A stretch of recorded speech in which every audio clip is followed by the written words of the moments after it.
বিসমিল্লাহির রহমানির রহিম। দয়াময় পরম দয়ালু আল্লাহর নামে। আলিফ লাম রা তিলকা আয়াতুল কিতাবিল মুবিন। আলিফ লাম রা, এগুলি সুস্পষ্ট কিতাবের আয়াত। ইন্না আনজালনাহু কুরআনান আরাবিয়্যান লাআল্লাকুম তা'কিলুন। ইয়া আমি অবতীর্ণ করিয়াছি আরবি ভাষায় কুরআন, যাতে তোমরা বুঝিতে পারো।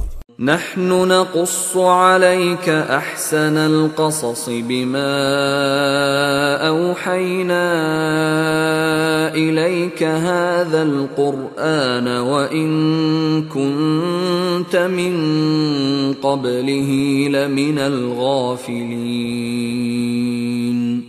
আমি তোমার নিকট উত্তম কাহিনী বর্ণনা করিতেছি ওহির মাধ্যমে তোমার নিকট এই কুরআন প্রেরণ করিয়া, যদিও ইহার পূর্বে তুমি ছিলে অনবহিতদের অন্তর্ভুক্ত। إذ قال يوسف لأبيه يا أبت إني رأيت 11 كوكبا والشمس والقمر رأيتهم لي ساجدين। স্মরণ করো, ইউসুফ তার পিতাকে বলিয়াছিল, হে আমার পিতা, আমি তো দেখিয়াছি 11 নক্ষত্র, সূর্য এবং চন্দ্রকে, দেখিয়াছি উহাদেরকে আমার প্রতি সিজদা অবনত অবস্থায়। قال يا بني لا تقصص رؤياك على إخوتك فيكيدوا لك كيدا إن الشيطان للإنسان عدو مبين। সে বলিল, হে আমার বৎস, তোমার স্বপ্ন বৃত্তান্ত তোমার ভ্রাতাদের নিকট বর্ণনা করিও না, করিলে তাহারা তোমার বিরুদ্ধে ষড়যন্ত্র করিবে। শয়তান তো মানুষের প্রকাশ্য শত্রু। وكذلك يجتبيك ربك ويعلمك من تأويل الأحاديث ويتم نعمته عليك وعلى آل يعقوب كما أتمها على أبويك من قبل إبراهيم وإسحاق إن ربك عليم حكيم।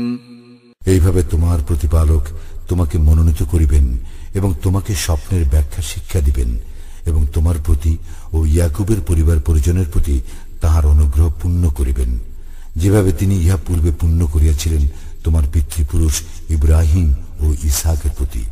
নিশ্চয়ই তোমার প্রতিপালক সর্বজ্ঞ প্রজ্ঞাময়। لقد كان في يوسف وإخوته آيات للسائلين। ইউসুফ এবং তার ভ্রাতাদের ঘটনায় জিজ্ঞাসুদের জন্য অবশ্যই নিদর্শন রহিয়াছে। إذ قالوا ليوسف وأخوه أحب إلى أبينا منا ونحن عصبة إن أبانا لفي ضلال مبين। স্মরণ করো, উহারা বলিয়াছিল, আমাদের পিতার নিকট ইউসুফ এবং তার ভ্রাতাই আমাদের অপেক্ষা অধিক প্রিয়, অথচ আমরা একটি সংহত দল, আমাদের পিতা তো স্পষ্ট বিভ্রান্তিতে আছে। اقتلوا يوسف أو اطرحوه أرضا يخل لكم وجه أبيكم وتكونوا من بعده قوما صالحين। তোমরা ইউসুফকে হত্যা করো অথবা তাহাকে কোন স্থানে ফেলিয়া আসো, ফলে তোমাদের পিতার দৃষ্টি শুধু তোমাদের প্রতি নিবিষ্ট হইবে এবং তাহার পর তোমরা ভালো লোক হইয়া যাইবে। قال قائل منهم لا تقتلوا يوسف وألقوه في غيابة الجب يلتقطه بعض السيارة إن كنتم فاعلين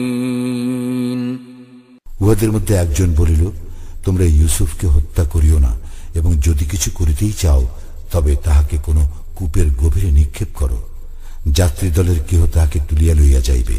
قالوا يا أبانا ما لك لا تأمنا على يوسف وإنا له لناصحون ওরা বলিল, হে আমাদের পিতা, ইউসুফের ব্যাপারে তুমি আমাদেরকে বিশ্বাস করিতেছ না কেন? অথচ আমরা তো তাহার শুভাকাঙ্ক্ষী। أرسله معنا غدا يرتع ويلعب وإنا له لحافظون তুমি আগামীকাল তাহাকে আমাদের সঙ্গে প্রেরণ করো, সে তৃপ্তি সহকারে খাইবে ও খেলাধুলা করিবে, আমরা অবশ্যই তাহার রক্ষণাবেক্ষণ করিব। قال إني ليحزنني أن تذهبوا به وأخاف أن يأكله الذئب وأنتم عنه غافلون সে বলিল, ইহা আমাকে অবশ্যই কষ্ট দিবে যে তোমরা তাহাকে লইয়া যাইবে, এবং আমি আশঙ্কা করি তাহাকে নেকড়ে বাঘ খাইয়া ফেলিবে, আর তোমরা তাহার প্রতি অমনোযোগী থাকিবে। قالوا لئن أكله الذئب ونحن عصبة إنا إذا لخاسرون উহারা বলিল, আমরা একটি সংহত দল হওয়া সত্ত্বেও যদি নেকড়ে বাঘ তাহাকে খাইয়া ফেলে তবে তো আমরা ক্ষতিগ্রস্ত হইব। فلما ذهبوا به وأجمعوا أن يجعلوه في غيابة الجب وأوحينا إليه لتنبئنهم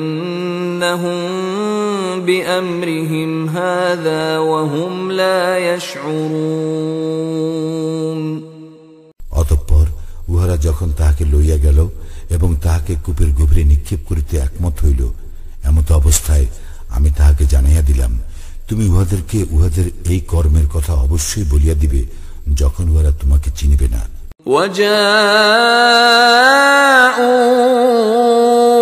أباهم عشاء يبكون উহারা রাত্রির প্রথম প্রহরে কাঁদিতে কাঁদিতে উহাদের পিতার নিকট আসিল। قالوا يا أبانا إنا ذهبنا نستبق وتركنا يوسف عند متاعنا فأكله الذئب وما أنت بمؤمن لنا ولو كنا صادقين উহারা বলিল, হে আমাদের পিতা, আমরা দৌড়ের প্রতিযোগিতা করিতেছিলাম এবং ইউসুফকে আমাদের মালপত্রের নিকট রাখিয়া গিয়াছিলাম, অতঃপর নেকড়ে বাঘ তাহাকে খাইয়া ফেলিয়াছে, কিন্তু তুমি তো আমাদেরকে বিশ্বাস করিবে না যদিও আমরা সত্যবাদী। وجاءوا على قميصه بدم كذب قال بل سولت لكم أنفسكم أمرا فصبر جميل والله المستعان على ما تصفون উহারা তাহার জামায় মিথ্যা রক্ত লেপন করিয়া আনিয়াছিল। সে বলিল, না, তোমাদের মন তোমাদের জন্য একটি কাহিনী সাজাইয়া দিয়াছে, সুতরাং পূর্ণ ধৈর্যই শ্রেয়। তোমরা যাহা বলিতেছ সে বিষয়ে একমাত্র আল্লাহই আমার সাহায্যস্থল। وجاءت سيارة فأرسلوا واردهم فأدلى دلوه قال يا بشرى هذا غلام وأسروه بضاعة والله عليم بما يعملون এক যাত্রী দল আসিল, উহারা ওদের পানির সংগ্রাহককে প্রেরণ করিল। সে তার পানির ঢোল নামাইয়া দিল। সে বলিয়া উঠিল, কি সুখবর, এ যে এক কিশোর। অতঃপর উহারা তাহাকে পণ্যরূপে লুকাইয়া রাখিল। উহারা যা করিতেছিল সে বিষয়ে আল্লাহ সবিশেষ অবহিত ছিলেন। وشروه بثمن بخس دراهم معدودة وكانوا فيه من الزاهدين। এবং উহারা তাহাকে বিক্রয় করিল স্বল্প মূল্যে, মাত্র কয়েক দিরহামের বিনিময়ে। উহারা ছিল তাহার ব্যাপারে নির্লোভ। وقال الذي اشتراه من مصر لامرأته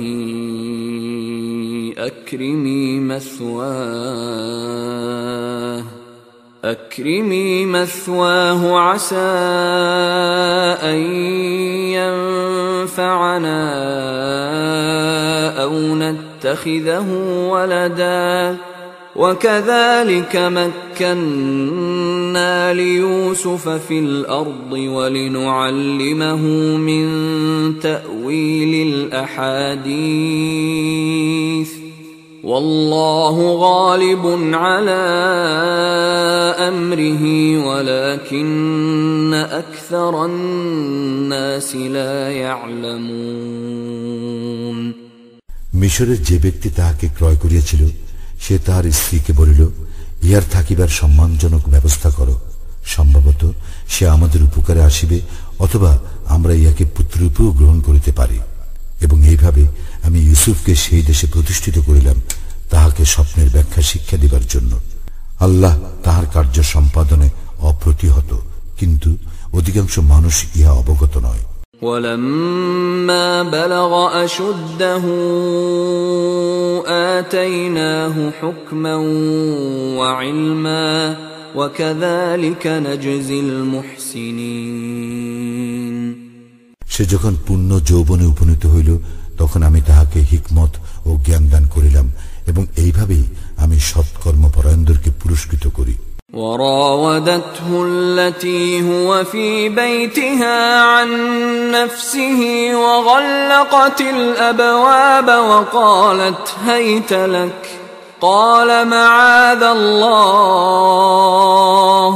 إنه ربي أحسن مثواي إنه لا يفلح الظالمون। সে যে স্ত্রীলোকের গৃহে ছিল সে তাহা হইতে অসৎকর্ম কামনা করিল এবং দরজাগুলি বন্ধ করিয়া দিল ও বলিল, আসো। সে বলিল, আমি আল্লাহর শরণ লইতেছি, তিনি আমার প্রভু, তিনি আমার থাকিবার সুন্দর ব্যবস্থা করিয়াছেন। নিশ্চয়ই সীমা লঙ্ঘনকারীরা সফল কাম হয় না। وَلَقَدْ هَمَّتْ بِهِ وَهَمَّ بِهَا لَوْلَا أَن رَّأَىٰ بُرْهَانَ رَبِّهِ كَذَلِكَ لِنَصْرِفَ عَنْهُ السُّوءَ وَالْفَحْشَاءَ إِنَّهُ مِنْ عِبَادِنَا الْمُخْلَصِينَ। সেই রমণী তো তাহার প্রতি আসক্ত হইয়াছিল এবং সে উহার প্রতি আসক্ত হইয়া পড়িত, যদি না সে তাহার প্রতিপালকের নিদর্শন প্রত্যক্ষ করিত। আমি তাহাকে মন্দ কর্ম ও অশ্লীলতা হইতে বিরত রাখিবার জন্য এইভাবে নিদর্শন দেখাইয়াছিলাম। সে তো ছিল আমার বিশুদ্ধ চিত্ত বান্দাদের অন্তর্ভুক্ত। واستبق الباب وقدت قميصه من دبر وألف يا سيدها لدى الباب قالت ما جزاء من أراد بأهلك سوءا إلا أن يسجن أو عذاب أليم। উহারা উভয়ে দৌড়াইয়া দরজার দিকে গেল এবং স্ত্রী লোকটি পেছন হইতে তাহার জামা ছিঁড়িয়া ফেলিল। তাহারা স্ত্রী লোকটির স্বামীকে দরজার নিকট পাইল। স্ত্রী লোকটি বলিল, যে তোমার পরিবারের সঙ্গে কুকর্ম কামনা করে তাহার জন্য কারাগারে প্রেরণ অথবা অন্য কোন মর্মন্তুর শাস্তি ব্যতীত আর কি দণ্ড হইতে পারে? قال هي راودتني عن نفسي وشهد شاهد من أهلها إن كان قميصه قد من قبل فصدقت وهو من الكاذبين ইউসুফ বলিল, সেই আমা হইতে অসৎকর্ম কামনা করিয়াছিল। স্ত্রী লোকটির পরিবারের একজন সাক্ষী সাক্ষ্য দিল, যদি উহার জামার সম্মুখ দিক ছিন্ন করা হইয়া থাকে তবে স্ত্রী লোকটি সত্য কথা বলিয়াছে এবং পুরুষটি মিথ্যাবাদী। وَإِن كَانَ قَمِيصُهُ قُدَّ مِن دُبُرٍ فَكَذَبَتْ وَهُوَ مِنَ الصَّادِقِينَ কিন্তু উহার জামা যদি পেছন দিক হইতে ছিন্ন করা হইয়া থাকে তবে স্ত্রী লোকটি মিথ্যা বলিয়াছে এবং পুরুষটি সত্যবাদী। فَلَمَّا رَأَى قَمِيصَهُ قُدَّ مِن دُبُرٍ قَالَ إِنَّهُ مِن كَيْدِكُنَّ إِنَّ كَيْدَكُنَّ عَظِيمٌ গৃহস্বামী যখন দেখিল যে তাহার জামা পিছন দিক হইতে ছিন্ন করা হইয়াছে তখন সে বলিল, নিশ্চয় ইহা তোমাদের নারীদের ছলনা, তোমাদের ছলনা তো ভীষণ। يوسف أعرض عن هذا واستغفري لذنبك إنك كنت من الخاطئين হে ইউসুফ, তুমি ইয়া উপেক্ষা করো এবং হে নারী, তুমি তোমার অপরাধের জন্য ক্ষমা প্রার্থনা করো, তুমি তো অপরাধী। وقال نسوة في المدينة امرأة العزيز تراود فتاها عن نفسه قد شغفها حبا إنا لنراها في ضلال مبين নগরের কতিপয় নারী বলিল, আজিজের স্ত্রী তাহার যুবক দাস হইতে অসৎকর্ম কামনা করিতেছে, প্রেম তাহাকে উন্মত্ত করিয়াছে, আমরা তো তাহাকে দেখিতেছি স্পষ্ট বিভ্রান্তিতে। فلما سمعت بمكرهن أرسلت إليهن وأعتدت لهن متكئا وآتت كل واحدة منهن سكينا وقالت اخرج عليهن فلما رأينه أكبرنه وقطعن أيديهن وقلن حاش لله ما هذا بشرا إن هذا إلا ملك كريم স্ত্রী লোকটি যখন উহাদের ষড়যন্ত্রের কথা শুনিল তখন সে উহাদেরকে ডাকিয়া পাঠাইল, উহাদের জন্য আসন প্রস্তুত করিল, উহাদের প্রত্যেককে একটি করিয়া ছুরি দিল এবং ইউসুফকে বলিল, উহাদের সম্মুখে বাহির হও। অতঃপর উহারা যখন তাহাকে দেখিল তখন উহারা তাহার গরিমায় অভিভূত হইল এবং নিজেদের হাত কাটিয়া ফেলিল। উহারা বলিল, অদ্ভুত আল্লাহর মাহাত্ম্য, এ তো মানুষ নয়, এ তো এক মহিমান্বিত ফেরেশতা। قالت فذلكن الذي لمتنني فيه ولقد راودته عن نفسه فاستعصم ولئن لم يفعل ما آمره ليسجنن وليكونا من الصاغرين সে বলিল, এই সে যাহার সম্বন্ধে তোমরা আমার নিন্দা করিয়াছ, আমি তো তাহা হইতে অসৎকর্ম কামনা করিয়াছি, কিন্তু সে নিজেকে পবিত্র রাখিয়াছে, আমি তাহাকে যাহা আদেশ করিয়াছি সে যদি তাহা না করে তবে সে কারারুদ্ধ হইবেই এবং হীনদের অন্তর্ভুক্ত হইবে।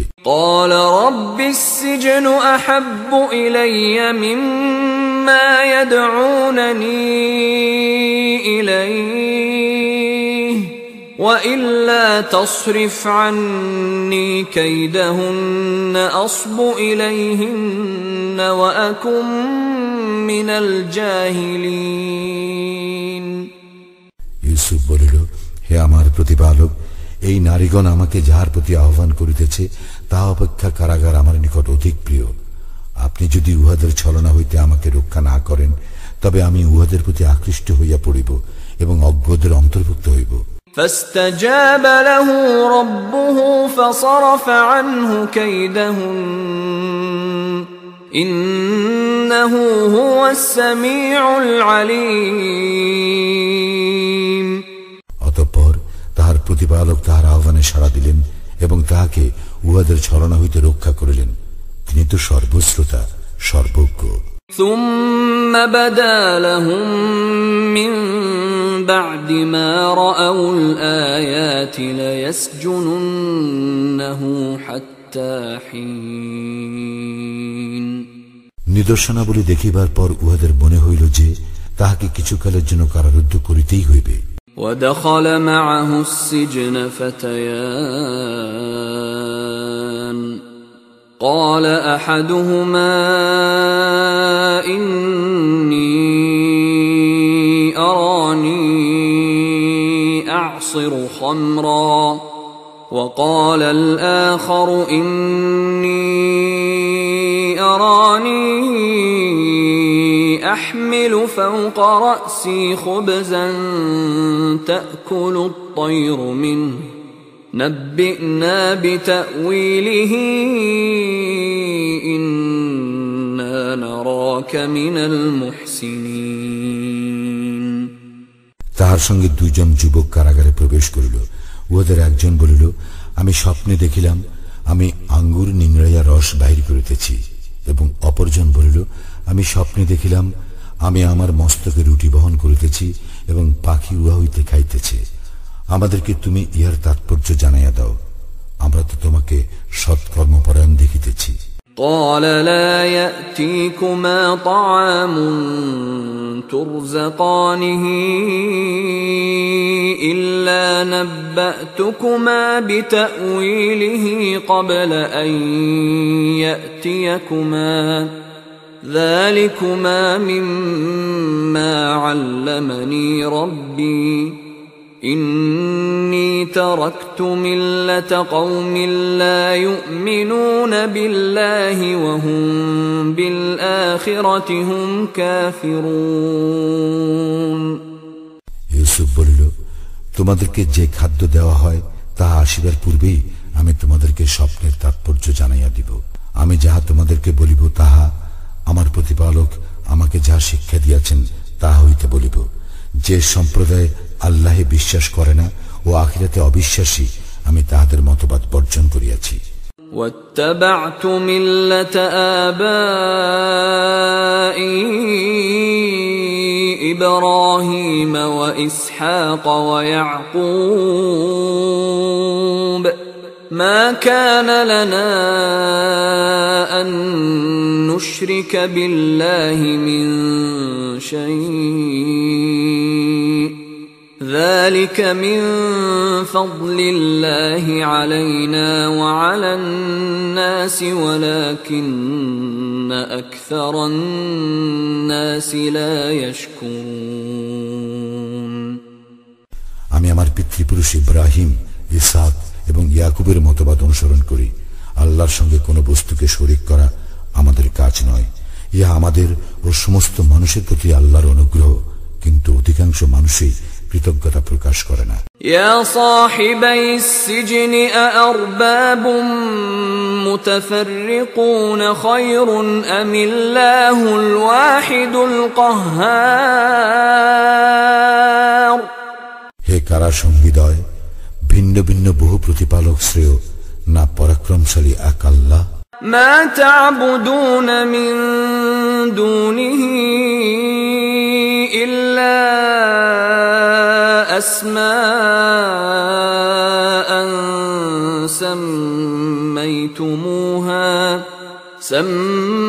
سميتموها أنتم وآباؤكم ما أنزل الله بها من سلطان إن الحكم إلا لله أمر ألا تعبدوا إلا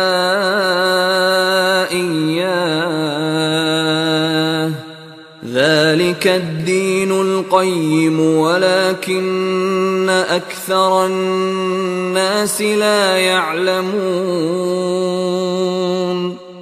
তাহাকে ছাড়িয়া তোমরা কেবল কতকগুলি নামের ইবাদত করিতেছ, যেই নামগুলি তোমাদের পিতৃপুরুষ ও তোমরা রাখিয়াছ। এইগুলির কোন প্রমাণ আল্লাহ পাঠান নাই। বিধান দিবার অধিকার কেবল আল্লাহরই। তিনি আদেশ দিয়াছেন অন্য কাহারও ইবাদত না করিতে, কেবল তাহার ব্যতীত। ইহাই শাশ্বত দিন, কিন্তু অধিকাংশ মানুষ ইহা অবগত নয়।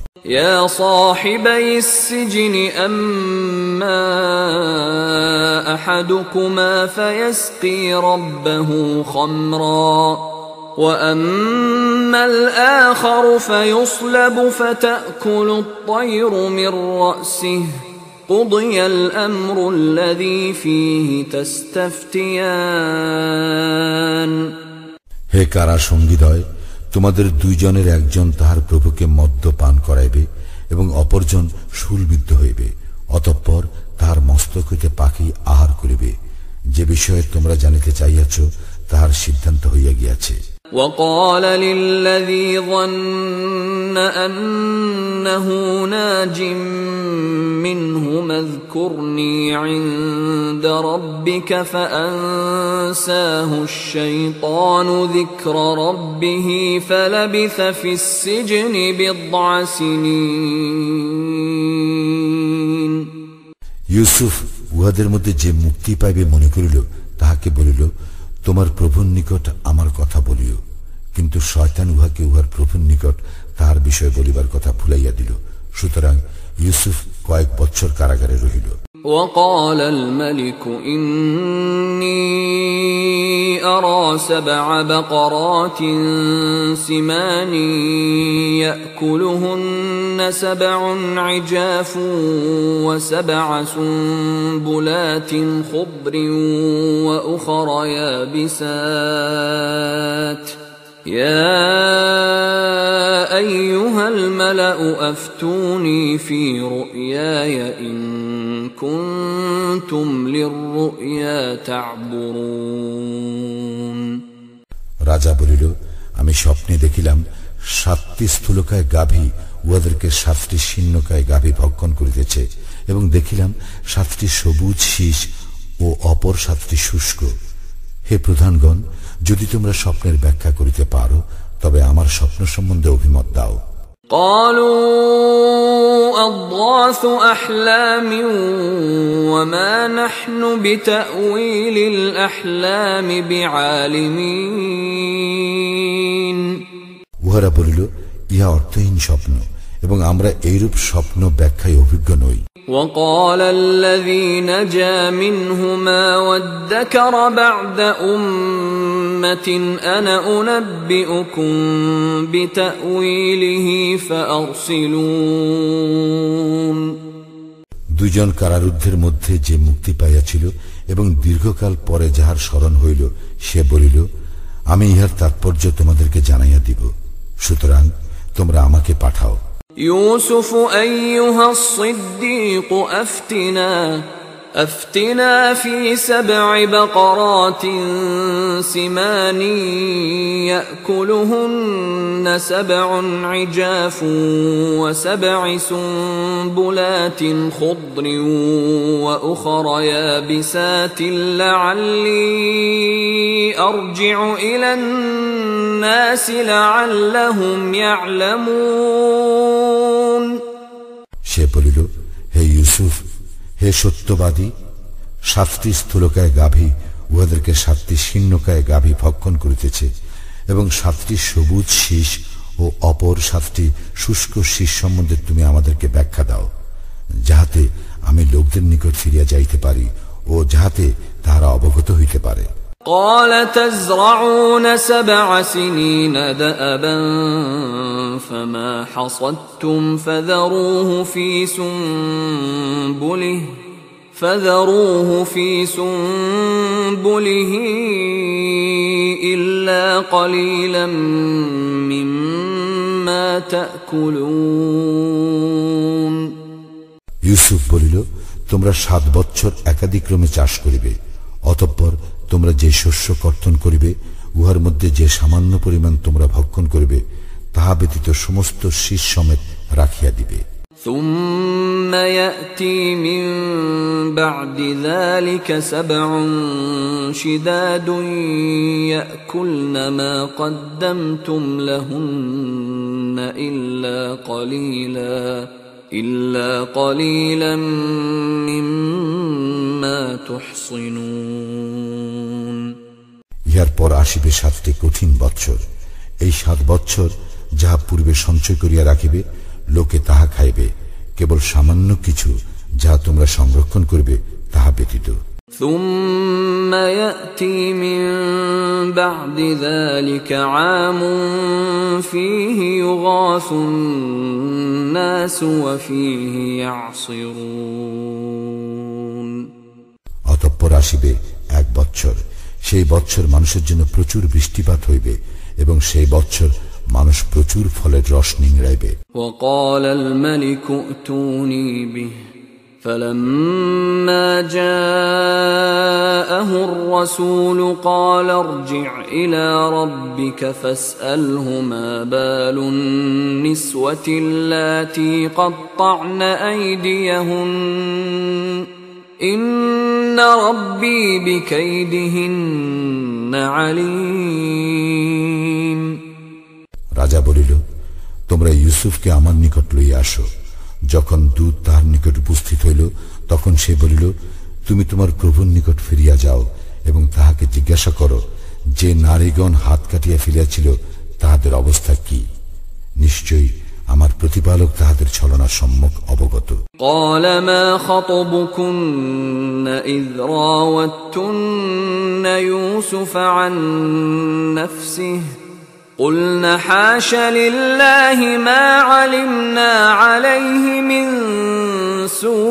سوء قالت امرأة العزيز الآن حصحص الحق أنا راودته عن نفسه وإنه لمن الصادقين।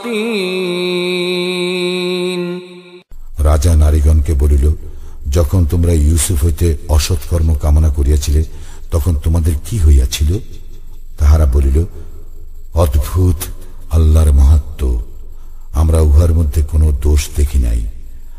আজিজের স্ত্রী বলিল, এক্ষণে সত্য প্রকাশ হইল, আমি তাহাকে ফুসলাইয়াছিলাম, নিশ্চয়ই সে তো সত্যবাদী। ذلك ليعلم أني لم أخنه بالغيب وأن الله لا يهدي كيد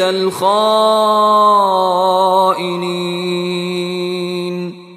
ইহা এই জন্য যে যাহাতে সে জানিতে পারে তাহার অনুপস্থিতিতে আমি তাহার প্রতি বিশ্বাসঘাতকতা করি নাই এবং নিশ্চয়ই আল্লাহ বিশ্বাসঘাতকদের ষড়যন্ত্র সফল করেন না।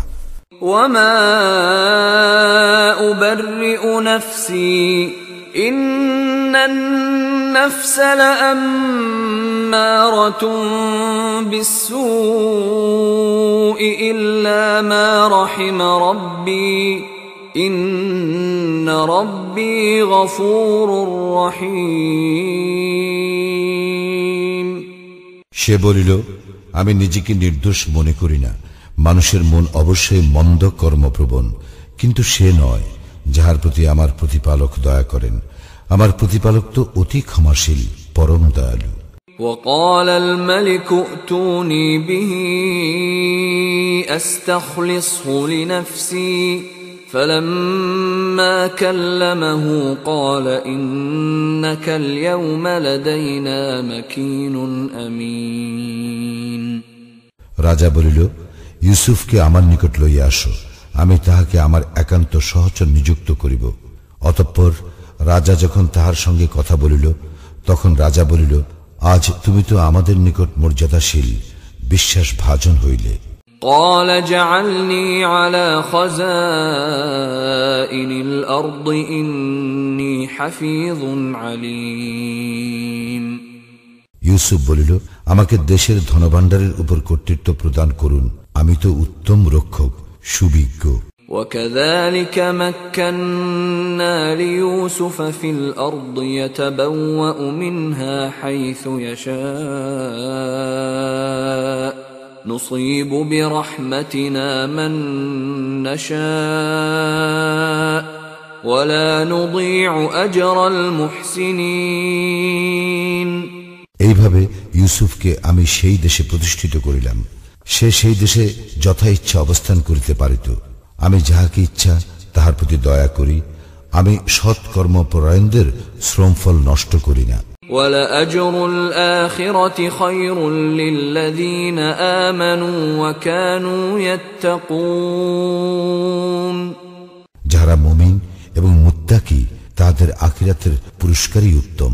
وَجَاءَ إِخْوَةُ يُوسُفَ فَدَخَلُوا عَلَيْهِ فَعَرَفَهُمْ وَهُمْ لَهُ مُنكِرُونَ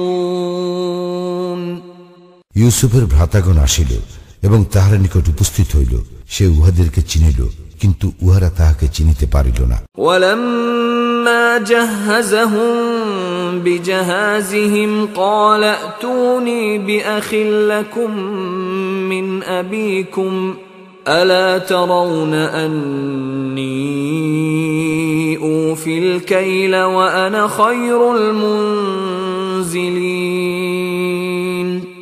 এবং সে যখন উহাদের সামগ্রীর ব্যবস্থা করিয়া দিল, তখন সে বলিল, তোমরা আমার নিকট তোমাদের বৈমাত্রীয় ভ্রাতাকে লইয়া আসো। তোমরা কি দেখিতেছ না যে আমি মাপে পূর্ণ মাত্রায় দেই এবং আমি উত্তম অতিথি পরায়ণ। فَإِن لَّمْ تَأْتُونِي بِهِ فَلَا كَيْلَ لَكُمْ عِندِي وَلَا تَقْرَبُونَ কিন্তু তোমরা যদি তাহাকে আমার নিকট লইয়া না আসো, তবে আমার নিকট তোমাদের জন্য কোনো বরাদ্দ থাকিবে না এবং তোমরা আমার নিকটবর্তী হইবে না। قَالُوا سَنُرَاوِدُ عَنْهُ أَبَاهُ وَإِنَّا لَفَاعِلُونَ উহারা বলিল, উহার বিষয়ে আমরা উহার পিতাকে সম্মত করিবার চেষ্টা করিব এবং আমরা নিশ্চয়ই ইহা করিব। وقال لفتيانه جعلوا بضاعتهم في رحالهم لعلهم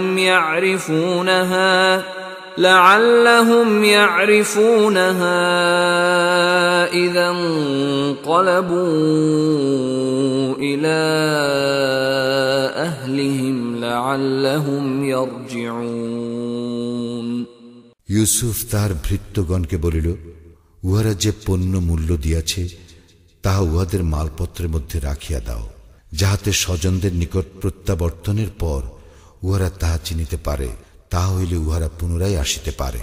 فَلَمَّا رَجَعُوا إِلَى أَبِيهِمْ قَالُوا يَا أَبَانَا مُنِعَ مِنَّا الْكَيْلُ فَأَرْسِلْ مَعَنَا أَخَانَا نَكْتَلْ وَإِنَّا لَهُ لَحَافِظُونَ অতঃপর উহারা যখন উহাদের পিতার নিকট ফিরিয়া আসিল, তখন উহারা বলিল, হে আমাদের পিতা, আমাদের জন্য বরাদ্দ নিষিদ্ধ করা হইয়াছে, সুতরাং আমাদের ভ্রাতাকে আমাদের সঙ্গে পাঠাইয়া দিন, যাতে আমরা রসদ পাইতে পারি। আমরা অবশ্যই তাহার রক্ষণাবেক্ষণ করিব। قال هل آمنكم عليه إلا كما أمنتكم على أخيه من قبل فالله خير حافظا وهو أرحم الراحمين সে বলিল, আমি কি তোমাদেরকে উহার সম্বন্ধে সেইরূপ বিশ্বাস করিব যেরূপ বিশ্বাস পূর্বে তোমাদেরকে করিয়াছিলাম উহার ভ্রাতা সম্বন্ধে? আল্লাহই রক্ষণাবেক্ষণে শ্রেষ্ঠ এবং তিনি সর্বশ্রেষ্ঠ দয়ালু। ولما فتحوا متاعهم وجدوا بضاعتهم ردت إليهم قالوا يا أبانا ما نبغي هذه بضاعتنا ردت إلينا ونمير أهلنا ونحفظ أخانا ونزداد كيل بعير ذلك كيل يسير যখন উহারা উহাদের মালপত্র খুলিল, তখন উহারা দেখিতে পাইল উহাদের পণ্যমূল্য উহাদেরকে প্রত্যাবর্তন করা হইয়াছে। উহারা বলিল, হে আমাদের পিতা, আমরা আর কি প্রত্যাশা করিতে পারি? ইহা আমাদের প্রদত্ত পণ্যমূল্য আমাদেরকে প্রত্যাপন করা হইয়াছে। পুনরায় আমরা আমাদের পরিবার বর্গকে খাদ্য সামগ্রী আনিয়া দিব, এবং আমরা আমাদের ভ্রাতার রক্ষণাবেক্ষণ করিব, এবং আমরা অতিরিক্ত আর এক উষ্টি বোঝাই পণ্য আনিব, যাহা আনিয়াছি তাহা পরিমাণে অল্প। قال لن أرسله معكم حتى تؤتون موثقا من الله لتأتونني به إلا أن يحاط بكم فلما آتوه موثقهم قال الله على ما نقول وكيل। পিতা বলিল, আমি উহাকে কখনোই তোমাদের সঙ্গে পাঠাইব না, যতক্ষণ না তোমরা আল্লাহর নামে অঙ্গীকার করো যে তোমরা উহাকে আমার নিকট লইয়া আসিবেই, অবশ্য যদি তোমরা একান্ত অসহায় হইয়া না পড়ো। অতঃপর যখন উহারা তাহার নিকট প্রতিজ্ঞা করিল, তখন সে বলিল, আমরা যে বিষয়ে কথা বলিতেছি আল্লাহ তাহার বিধায়ক। وقال يا بني لا تدخلوا من باب واحد وادخلوا من أبواب متفرقة وما أغني عنكم من الله من شيء إن الحكم إلا لله عليه توكلت وعليه فليتوكل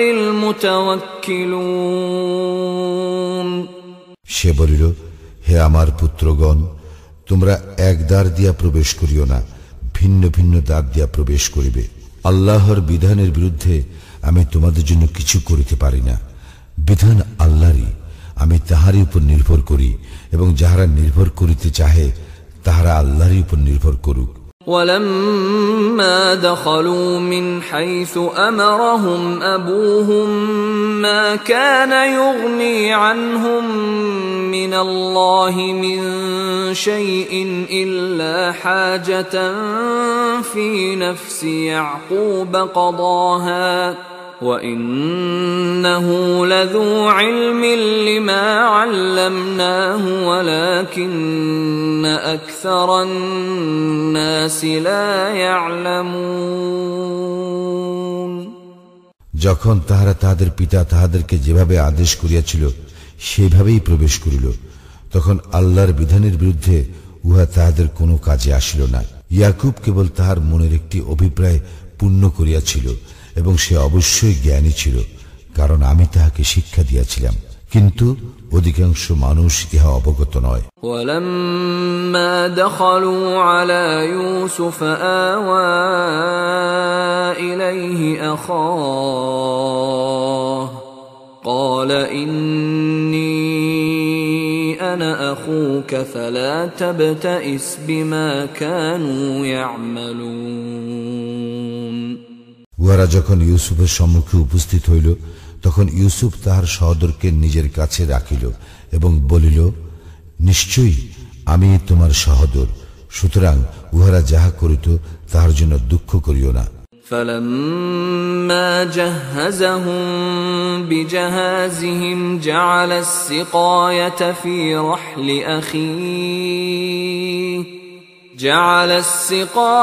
في رحل أخيه ثم أذن مؤذن أيتها العير إنكم لسارقون। অতঃপর সে যখন উহাদের সামগ্রীর ব্যবস্থা করিয়া দিল, তখন সে তাহার সহোদরের মালপত্রের মধ্যে পানপাত্র রাখিয়া দিল। অতঃপর এক আহ্বায়ক চিৎকার করিয়া বলিল, হে যাত্রী দল, তোমরা নিশ্চয়ই চোর। قالوا وأقبلوا عليهم ماذا تفقدون। উহারা তাহাদের দিকে ফিরিয়া বলিল, তোমরা কি হারাইয়াছ? قالوا نفقد صواع الملك ولمن جاء به حمل بعير ولمن جاء به حمل بعير وأنا به زعيم তাহারা বলিল, আমরা রাজার পানপাত্র হারাইয়াছি, যে উহা আনিয়া দিবে সে এক উষ্ট্র বোঝায় মাল পাইবে এবং আমি উহার জামিন। قالوا تالله لقد علمتم ما جئنا لنفسد في الأرض وما كنا سارقين উহারা বলিল, আল্লাহর শপথ, তোমরা তো জানো আমরা এই দেশে দুষ্কৃতি করিতে আসি নাই এবং আমরা চোরও নই। قالوا فما جزاؤه إن كنتم كاذبين তাহারা বলিল, যদি তোমরা মিথ্যাবাদী হও তবে তাহার শাস্তি কি? قالوا جزاؤه من وجد في رحله فهو جزاؤه كذلك نجزي الظالمين উহারা বলিল, ইহার শাস্তি যাহার মালপত্রের মধ্যে পাত্রটি পাওয়া যাইবে সেই তাহার বিনিময়। এইভাবে আমরা সীমা লঙ্ঘনকারীদেরকে শাস্তি দিয়া থাকি। فبدأ بأوعيتهم قبل وعاء أخيه ثم استخرجها من وعاء أخيه كذلك كدنا ليوسف ما كان ليأخذ أخاه في دين الملك إلا أن يشاء الله نرفع درجات من نشاء وفوق كل ذي علم عليم অতঃপর সে তাহার সহোদরের মালপত্র তল্লাশির পূর্বে উহাদের মালপত্র তল্লাশি করিতে লাগিল। পরে তাহার সহোদরের মালপত্রের মধ্যে হইতে পাত্রটি বাহির করিল। এইভাবে আমি ইউসুফের জন্য কৌশল করিয়াছিলাম।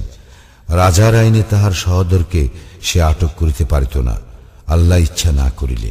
আমি যাহাকে ইচ্ছা মর্যাদায় উন্নীত করি। প্রত্যেক জ্ঞানবান ব্যক্তির উপর আছেন সর্বজ্ঞানী। قالوا إن يسرق فقد سرق أخ له من قبل فأسرها يوسف في نفسه ولم يبدها لهم قال أنتم شر مكانا والله أعلم بما تصفون উহারা বলিল, সে যদি চুরি করিয়া থাকে তবে তাহার সহোদরও তো পূর্বে চুরি করিয়াছিল, কিন্তু ইউসুফ প্রকৃত ব্যাপার নিজের মনে গোপন রাখিল এবং উহাদের নিকট প্রকাশ করিল না। সে মনে মনে বলিল, তোমাদের অবস্থা তো হীনতর এবং তোমরা যাহা বলিতেছ সে সম্বন্ধে আল্লাহ সবিশেষ অবহিত। قالوا يا أيها العزيز إن له أبا شيخا كبيرا فخذ أحدنا مكانه إنا نراك من المحسنين উহারা বলিল, হে আজিজ, ইহার পিতা তো অতিশয় বৃদ্ধ, সুতরাং ইহার স্থলে আপনি আমাদের একজনকে রাখুন, আমরা তো আপনাকে দেখিতেছি মহানুভব ব্যক্তিদের একজন। قال معاذ الله أن نأخذ إلا من وجدنا متاعنا عنده إنا إذا لظالمون সে বলিল, যাহার নিকট আমরা আমাদের মাল পাইয়াছি তাহাকে ছাড়া অন্যকে রাখার অপরাধ হইতে আমরা আল্লাহর শরণ লইতেছি। এইরূপ করিলে আমরা অবশ্যই সীমা লঙ্ঘনকারী হইব। فلما استيئسوا منه خلصوا نجيا قال كبيرهم ألم تعلموا أن أباكم قد أخذ عليكم موثقا من الله ومن قبل ما فرطتم في يوسف فلن أبرح الأرض حتى يأذن لي أبي أو يحكم الله لي وهو خير الحاكمين যখন উহারা তাহার নিকট হইতে সম্পূর্ণ নিরাশ হইল, তখন উহারা নির্জনে গিয়া পরামর্শ করিতে লাগিল। উহাদের বয়োজ্যেষ্ঠ ব্যক্তি বলিল, তোমরা কি জানো না যে তোমাদের পিতা তোমাদের নিকট হইতে আল্লাহর নামে অঙ্গীকার লইয়াছেন এবং পূর্বেও তোমরা ইউসুফের ব্যাপারে ত্রুটি করিয়াছিলে? সুতরাং আমি কিছুতেই এই দেশ ত্যাগ করিব না যতক্ষণ না আমার পিতা আমাকে অনুমতি দেন অথবা আল্লাহ আমার জন্য কোনো ব্যবস্থা করেন এবং তিনি শ্রেষ্ঠ বিচারক। ارجعوا إلى أبيكم فقولوا يا أبانا إن ابنك سرق وما شهدنا إلا بما علمنا وما كنا للغيب حافظين তোমরা তোমাদের পিতার নিকট ফিরিয়া যাও এবং বলো, হে আমাদের পিতা, আপনার পুত্র তো চুরি করিয়াছে এবং আমরা যাহা জানি তাহারই প্রত্যক্ষ বিবরণ দিলাম, আর অজানা ব্যাপারে আমরা সংরক্ষণকারী নই।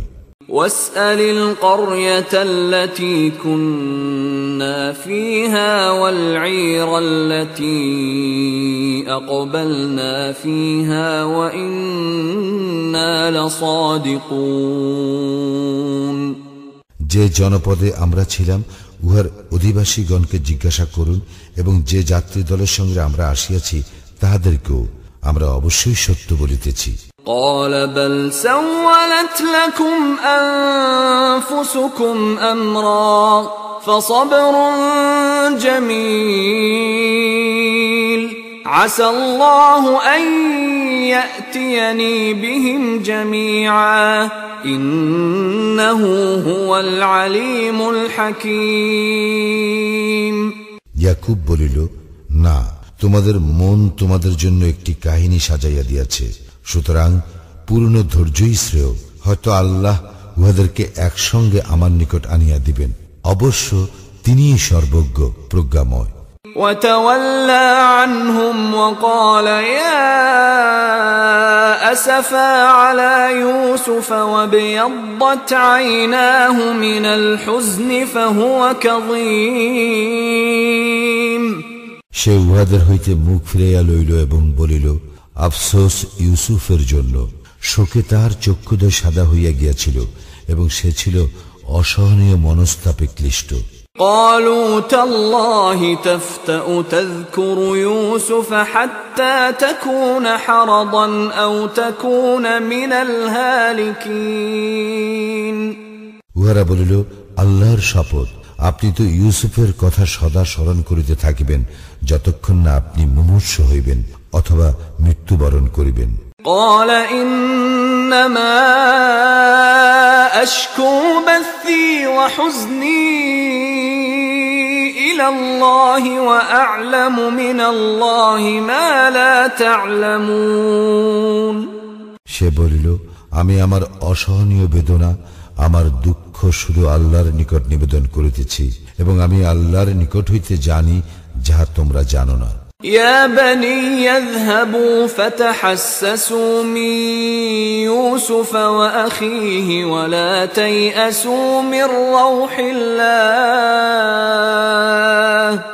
إنه لا ييأس من روح الله إلا القوم الكافرون হে আমার পুত্রগণ, তোমরা যাও, ইউসুফ ও তাহার সহোদরের অনুসন্ধান করো এবং আল্লাহর আশীষ হইতে তোমরা নিরাশ হইও না, কারণ আল্লাহর আশীষ হইতে কেহই নিরাশ হয় না কাফির সম্প্রদায় ব্যতীত। فلما فلما دخلوا عليه قالوا يا أيها العزيز مسنا وأهلنا الضر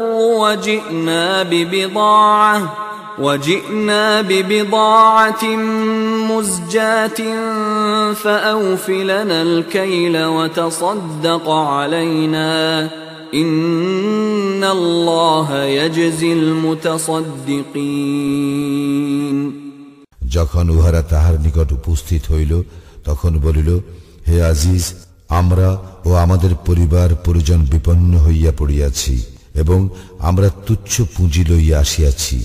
আপনি আমাদের রসদ পূর্ণ মাত্রায় দিন এবং আমাদেরকে দান করুন। আল্লাহ অবশ্যই দাতাগণকে পুরস্কৃত করিয়া থাকেন। قال هل علمتم ما فعلتم بيوسف وأخيه إذ أنتم جاهلون সে বলিল, তোমরা কি জানো তোমরা ইউসুফ ও তাহার সহোদরের প্রতি কিরূপ আচরণ করিয়াছিলে যখন তোমরা ছিলে অজ্ঞ?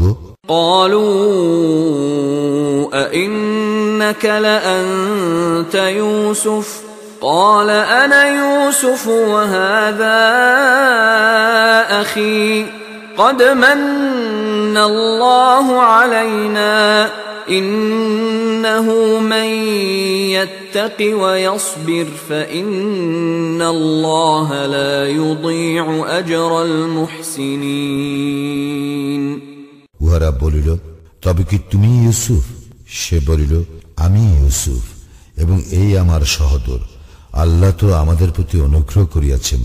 নিশ্চয়ই যে ব্যক্তি মুত্তাকি এবং ধৈর্যশীল, আল্লাহ তো সেইরূপ সৎকর্ম পরায়ণদের শ্রমফল নষ্ট করেন না। قالوا تالله لقد آثرك الله علينا وإن كنا لخاطئين উহারা বলিল, আল্লাহর শপথ, আল্লাহ নিশ্চয়ই তোমাকে আমাদের উপর প্রাধান্য দিয়েছেন এবং আমরা তো অপরাধী ছিলাম।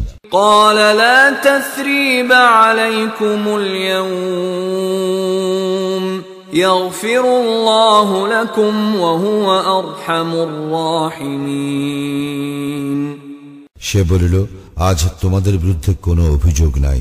আল্লাহ তোমাদেরকে ক্ষমা করুন এবং তিনি শ্রেষ্ঠ দয়ালু। اذهبوا بقميصي هذا فألقوه على وجه أبي يأت بصيرا وأتوني بأهلكم أجمعين তোমরা আমার এই জামাটি লইয়া যাও এবং ইহা আমার পিতার মুখমণ্ডলের উপর রাখিও, তিনি দৃষ্টিশক্তি ফিরিয়া পাইবেন, আর তোমাদের পরিবারের সকলকেই আমার নিকট লইয়া আসিও। ولما فصلت العير قال أبوهم إني لأجد ريح يوسف لولا أن تفندون অতঃপর যাত্রী দল যখন বাহির হইয়া পড়িল তখন উহাদের পিতা বলিল, তোমরা যদি আমাকে অপ্রকৃতিস্থ মনে না করো তবে বলি, আমি ইউসুফের ঘ্রাণ পাইতেছি। قالوا تالله إنك لفي ضلالك القديم তাহারা বলিল, আল্লাহর শপথ, আপনি তো আপনার পূর্ব বিভ্রান্তিতেই রহিয়াছেন।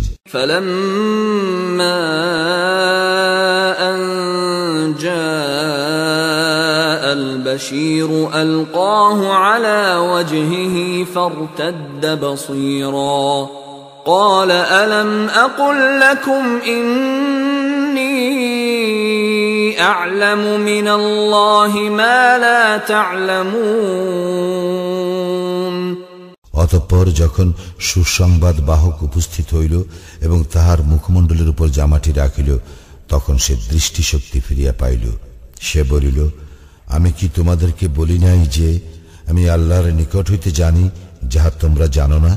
قالوا يا أبانا استغفر لنا ذنوبنا إنا كنا خاطئين উহারা বলিল, হে আমাদের পিতা, আমাদের পাপের জন্য ক্ষমা প্রার্থনা করুন, আমরা তো অপরাধী।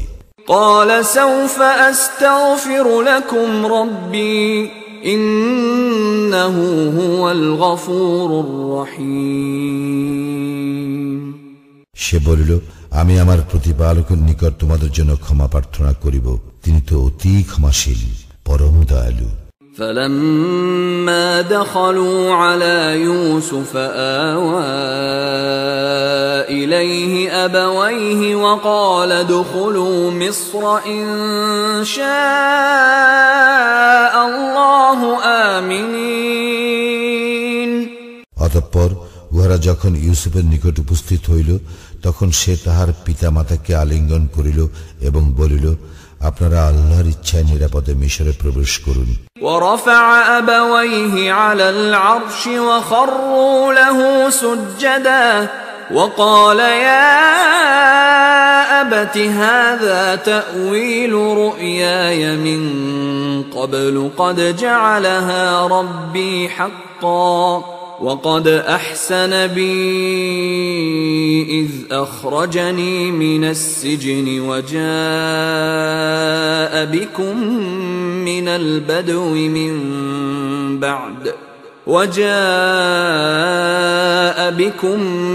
البدو من بعد أن نزغ الشيطان بيني وبين إخوتي إن ربي لطيف لما يشاء إنه هو العليم الحكيم। এবং ইউসুফ তাহার মাতা পিতাকে উচ্চাসনে বসাইল এবং উহারা সকলে তাহার সম্মানে সিজদায় লুটাইয়া পড়িল। সে বলিল, হে আমার পিতা, ইহাই আমার পূর্বেকার স্বপ্নের ব্যাখ্যা। আমার প্রতিপালক উহা সত্যে পরিণত করিয়াছেন এবং তিনি আমাকে কারাগার হইতে মুক্ত করিয়া এবং শয়তান আমার ও আমার ভ্রাতাদের সম্পর্ক নষ্ট করিবার পরও আপনাদেরকে মরু অঞ্চল হইতে এখানে আনিয়া দিয়া আমার প্রতি অনুগ্রহ করিয়াছেন। আমার প্রতিপালক যাহা ইচ্ছা তাহা নিপুণতার সঙ্গে করেন, তিনি তো সর্বজ্ঞ প্রজ্ঞাময়।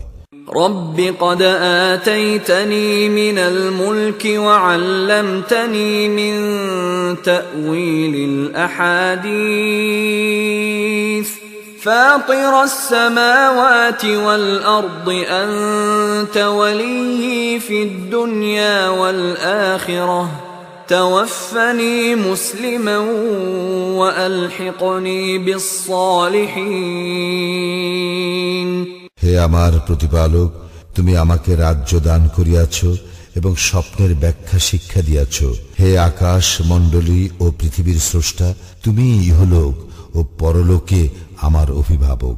তুমি আমাকে মুসলিম হিসেবে মৃত্যু দাও এবং আমাকে সৎকর্মপরায়ণদের অন্তর্ভুক্ত করো। ذلك من أنباء الغيب نوحيه إليك وما كنت لديهم إذ أجمعوا أمرهم وهم يمكرون। ইহা অদৃশ্য লোকের সংবাদ, যাহা তোমাকে আমি ওহী দ্বারা অবহিত করিতেছি। ষড়যন্ত্রকালে যখন উহারা মতৈক্যে পৌঁছিয়াছিল, তখন তুমি উহাদের সঙ্গে ছিলে না।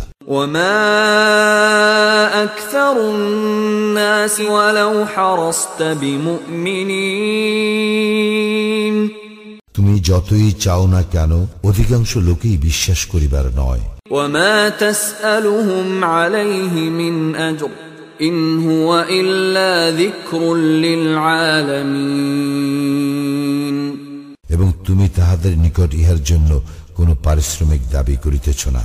ইহা তো বিশ্ব জগতের জন্য উপদেশ ব্যতীত কিছু নয়। وكأين من آية في السماوات والأرض يمرون عليها وهم عنها معرضون। আকাশ মণ্ডলীয় পৃথিবীতে অনেক নিদর্শন রহিয়াছে, তাহারা এই সমস্ত প্রত্যক্ষ করে, কিন্তু তাহারা এই সকলের প্রতি উদাসীন। وما يؤمن أكثرهم بالله إلا وهم مشركون। তাহাদের অধিকাংশ আল্লাহে বিশ্বাস করে, কিন্তু তাহার শরীক করে। أفأمنوا